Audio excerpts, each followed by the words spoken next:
Question C for kaleidoscopes, hubcaps, and mirrors, problem 2.2, is very challenging. So you need to be patient and really work with the tools that you have for this problem as we work through it.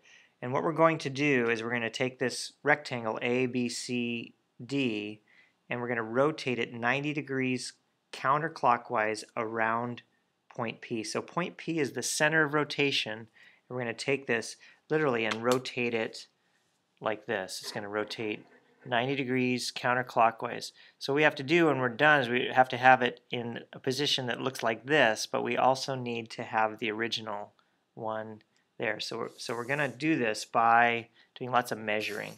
And what I want to start with is measuring from and drawing lines from point P to each of the four corners of the rectangle. So we're going to measure and draw lines from each point here, and then we'll deal with the rotation.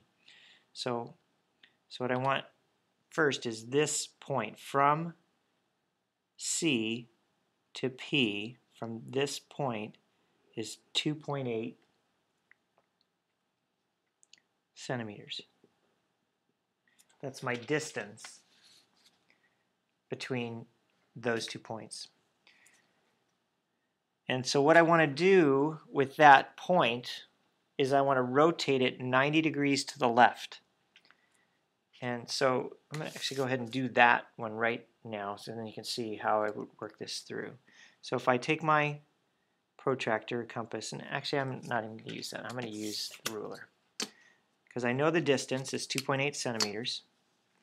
And I know that I want to be perpendicular. I want a right angle. Right angle is 90 degrees. So if I set my ruler up on here so that the edge of my ruler is in line with this line from C to P, in other words, the edge of my ruler is parallel to the edge of my ruler, the points are there. So now if I draw a line out this direction, it's going to be 90 degrees. It's going to be a right angle to that original. And if I go out 2.8 centimeters, 2.8, so all I really need is a ruler. I don't need an angle ruler because I know a 90 degree angle. So from point P, so this is going to be the new C prime, that point. That's my right angle, 90 degrees. So I rotated that into that position from there, and now I have the new point C. And so let's keep doing that with each of the points. I'm going to do the same thing with each of the other points. I'm going to find the distance they are from point P. So let's go to B next. And it looks like B is 4.7. Go from there to there.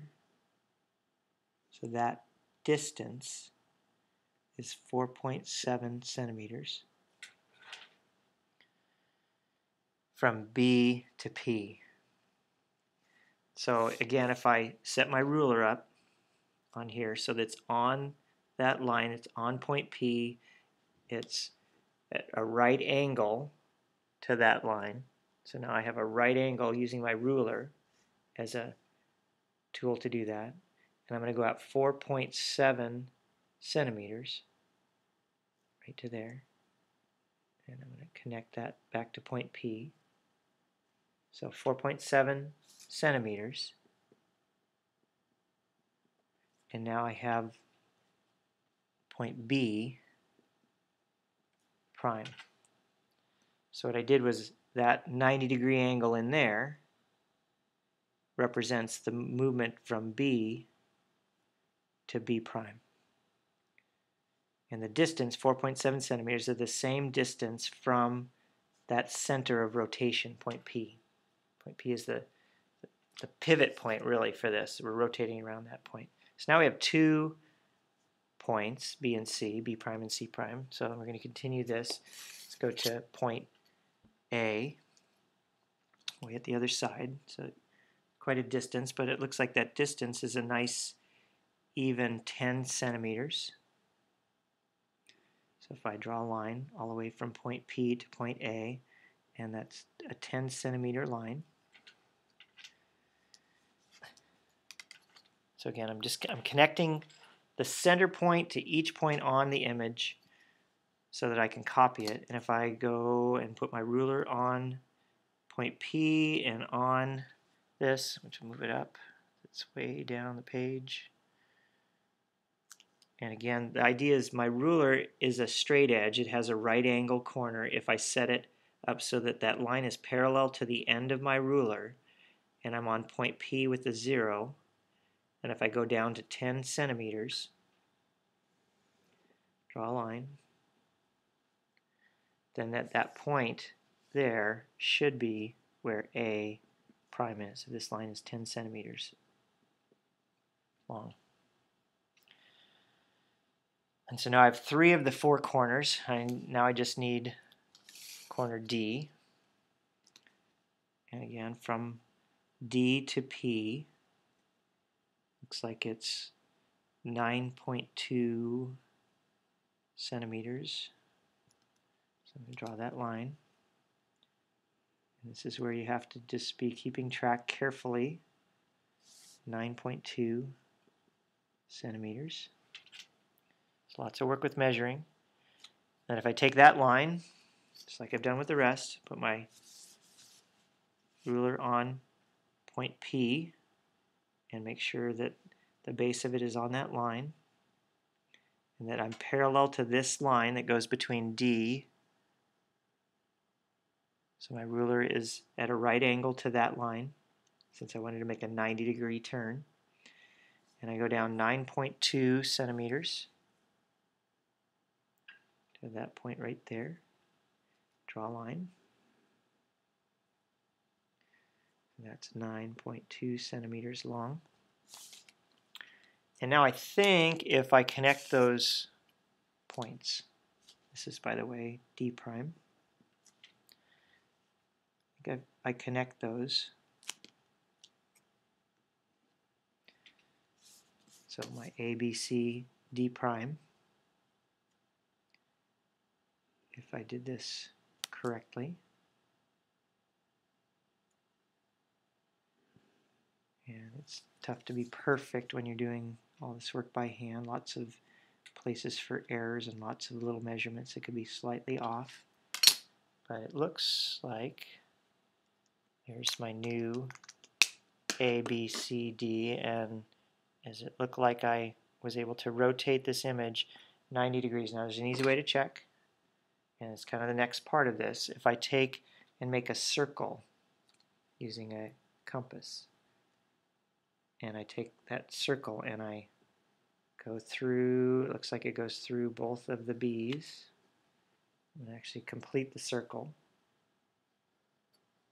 In this case, all the way around.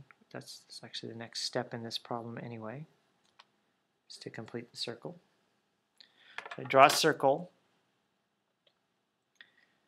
and you notice that the circle goes from B to B prime. That's the arc that B is rotated around. In this case, I rotated it 90 degrees from that point to that point. And so I could do that actually with any of the points just to check them. If I wanted to see if C was in the right place, I could take a compass and see if that circle goes through. Pretty close. So that's the arc. These are the arcs of rotation for these different points on that. So if I were to continue to graph this or to move it around, those different points would rotate on those different circles. I could even go out to point D, although I'll go off my paper if I try to make this entire circle. But again, the idea is you can see that D rotates on that circle. So my point D is a little off. So I can check my own work, see that my point D is not quite exactly on that arc. So that point D looks a little wide as a point. I'm going to check point A as well. So if I go from the center of rotation to A, and again on this circle I would expect my A to hit. So looks like the only point I was a little off on was my point D. Point A goes right through. So it looks like D should have been down just a little bit further. I could either that or my compass slip. So these arcs of rotation show you the path in which these letters move. A moves through this arc rotation down to its new position right along that arc. So when you rotate it, they rotate around those points, and you start with your original point and then you move it. And so what we have happen is point A moves to point A prime on this rotation.